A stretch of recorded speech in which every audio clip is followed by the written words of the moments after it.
यो मलाई जस्तै कि बिदाको दिन छ, बिदाको दिन त मस्त सुत्छु भनेर प्लान गऱ्यो अनि निन्द्रा नलाग्ने कि कसलाई हुन्छ होइन। मलाई चाहिँ त्यस्तै हुन्छ क्या तैँले नि होइन। म बिदाको दिन त छिट्टै सुत्छु, अघि पछि त जहिले 11-12 बजे सुत्यो, बिहान 4 बजे उठ्नुपर्छ। अनि बिदाको दिन चाहिँ सुत्छु, प्लानै सुत्ने हुन्छ भन्ने प्लान गरेको हुन्छु क्या। अनि आज मेरो छुट्टी थियो, दिउँसो पनि निन्द्रा लागेन, बिहान नै छिट्टै उठ्या भनौँ न 11:30 बजे।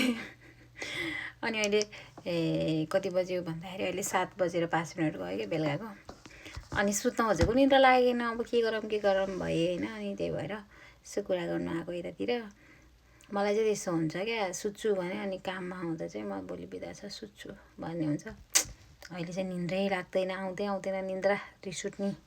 झन् बेलुका छिट्टो सुत्न सक्दिनँ भनेर दिउँसो पनि नसुतेको हो आज, कस्तो निन्द्रै लागेन झन् अहिलेसम्म नि। यो मलाई मात्र हो कि प्रायः सबैलाई यस्तै हुन्छ भनेर जान्न मन लाग्यो मलाई चाहिँ।